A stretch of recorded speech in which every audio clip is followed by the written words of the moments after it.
Olá, amigos, bem-vindos a esse nosso momento cultural. Estamos comentando o livro do C.S. Lewis, Cartas do Diabo ao Seu Aprendiz. Estamos comentando já há algum tempo, você encontra no YouTube Pascom Soledade, as cartas anteriores, bem como um vídeo introdutório a respeito deste livro. Estamos na carta número 13. Nessa carta, o Fitafuso, que é já um diabo aposentado e que está orientando o seu sobrinho, Vermebile, de como tentar as pessoas, ele repreende o seu sobrinho. Por quê? Porque o seu sobrinho se descuidou um pouquinho do seu paciente e ele então se aproximou da sua interioridade.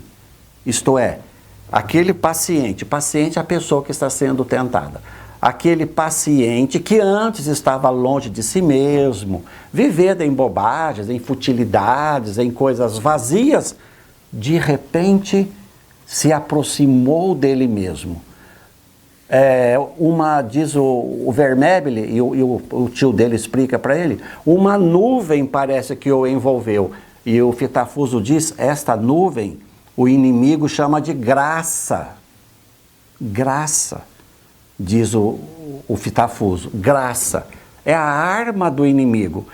Essa nuvem com a qual o inimigo envolve as pessoas que ele ama, dificulta muito o nosso trabalho. Por isso que o sobrinho dele teve dificuldade para tentar o seu paciente.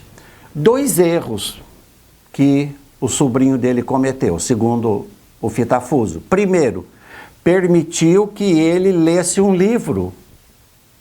Segundo, permitiu que ele fizesse um passeio simplesmente para sentir um gosto espiritual, um deleite interior. Enfim, os 2 erros que o Vermebile fez foi permitir que o seu paciente tivesse um prazer positivo.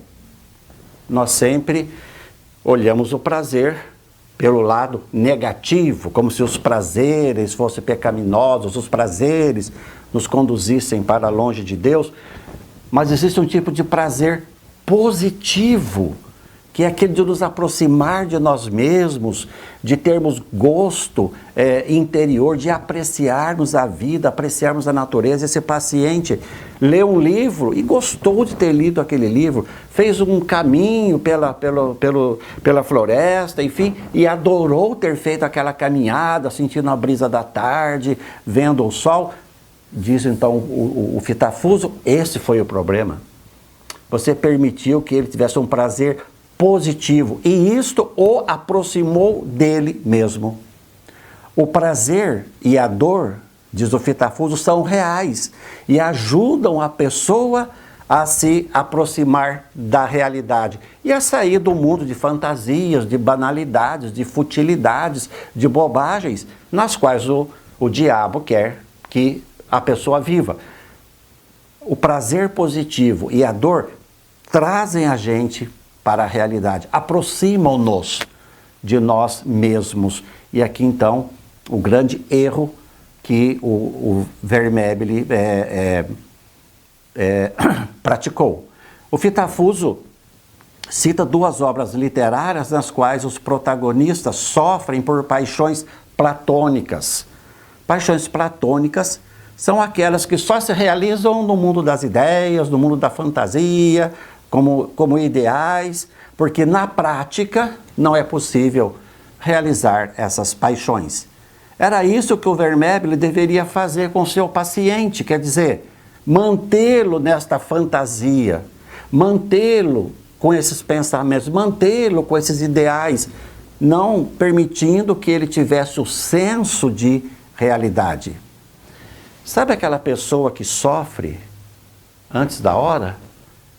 Fica imaginando o que vai acontecer, o que vai ser, tudo que vai se abater sobre. E só de imaginar aquilo que ela irá talvez passar, pronto, já é motivo para essa pessoa afundar no sofrimento, na dor, na desolação, na amargura e tantas outras coisas. Sofre antes da hora.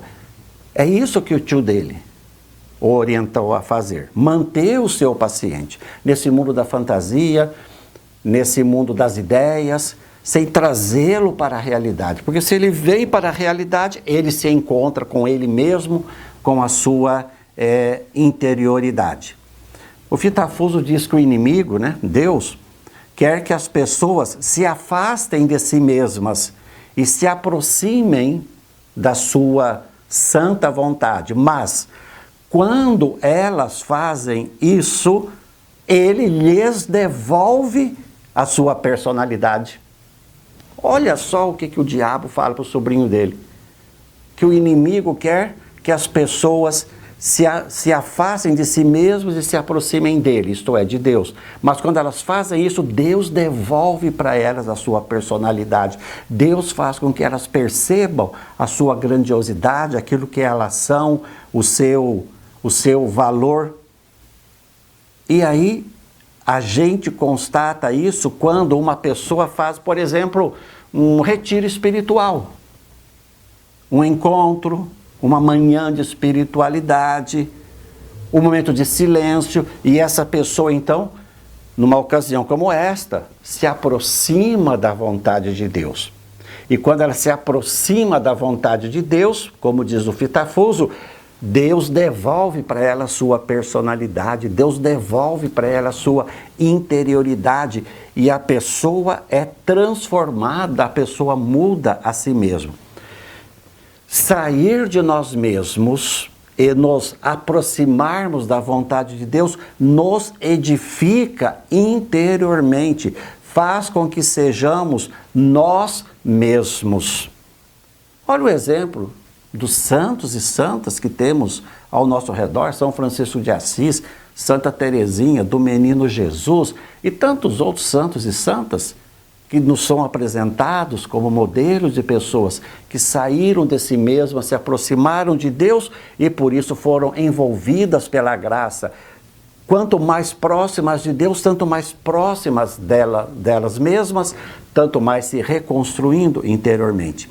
O Fitafuso diz que os impulsos e as preferências mais profundas do ser humano são a matéria-prima dada pelo inimigo, por Deus, para que a pessoa se construa a si mesma e possa mudar, possa se transformar. Por isso, diz o Fitafuso, a tentação deve manter a pessoa sempre nas superficialidades, sempre nas bobagens, sempre naquilo que é vão, e não deixar a pessoa se aproximar dela mesma, colocar os seus pés no chão.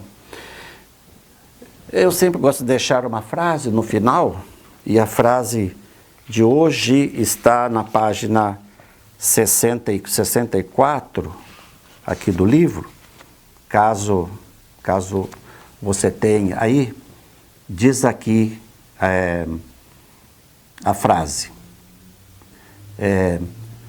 quanto mais eles pertencem totalmente a Ele, isto é, a Deus, né? Quanto mais eles pertencem totalmente a Ele, serão mais eles mesmos do que nunca. Quanto mais eles pertencem a Ele, a Deus, serão mais eles mesmos do que nunca. Pertencer a Deus, aproximar-nos de Deus, constrói a nossa personalidade. Fique bem, fique com Deus.